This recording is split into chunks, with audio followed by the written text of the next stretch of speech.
عليه صلاة الله ثم سلامه إذا مت في الفردوس نلت مقيلا حباني خير الناس برا ولا غروا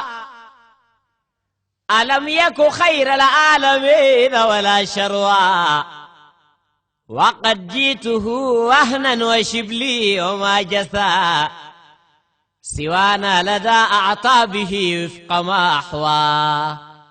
فخاطبت محبوبي وكدت لقربه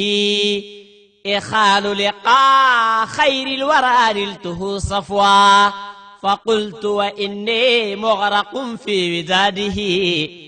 سلام على من يركب الطرف والقسوى توهمت أني قد مسست محمدا وآنقني جهرا وطاب لي المصوى صلاة على خير الخلائق مصطفى البرايا الذي قد حطم الظلم والبلوى سلام عليه من خديم متيمين من أقصى بلاد الغرب للمصطفى المأوى عليك صلاة الله ثم سلامه حياتي لا تأثيم فيها ولا لغوا عليك صلاة الله ثم سلامه فحبي دواما للأمين ولا لهوا عليك صلاة الله ثم سلامه وتحفظ نسلي عن دلال وعن أغوى وودعته والدمع يجري صبابة ألا حين لا يجدي بكاء الفتى جدوى وودعته واستودع الله عنده شهادة حق أرفض الشرك والأهواء وأشهد أن الله لا رب غيره وطه إمام المصطفى سند الأقوى فما شاقني ربع بعيد فراقه ولا شاقني نجد ولا شاقني أروى وما برياض من جمال وخضرة وطيب هواء وهي في الرتبة القصوى فهل هي تسلي أنا أقيق وخندق وأحد وصلع أو أريس وما أروى وطاب مقامي بعد ذاك بمكة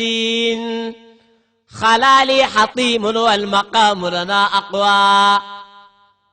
حلالي سجود عند بابك خاشعا أسائل ربا جل شأن لنا أفوى أقبل يمنى الحق جل جلاله لأحظو السبل المصطفى الهاشمي حظوا لزمزم للميزاب للحجر للصفا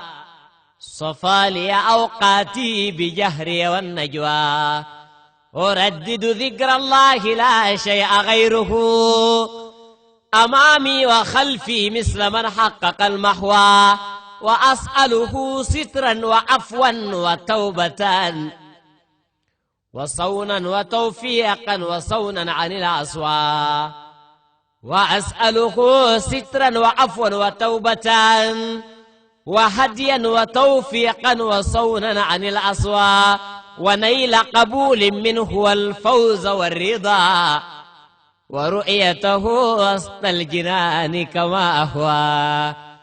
وإن الذي قد رد طه لأمه وإن الذي رد الكليم لأمه سيرجع إبراهيم للمصطفى المأوى صلاة وتسليم على طه أحمد صلاة وتسليم على خير حاشمين صلاة وتسليم يفيض بها الجدوى على أحمد المختار أزكى صلاته صلاة وتسليم يفيض بها الجدوى عليهم على آل الكرام وصحبه صلاة وتسليم يطيب به المسوى عليك صلاة الله ثم سلامه على كل حال لا أزال كميلا.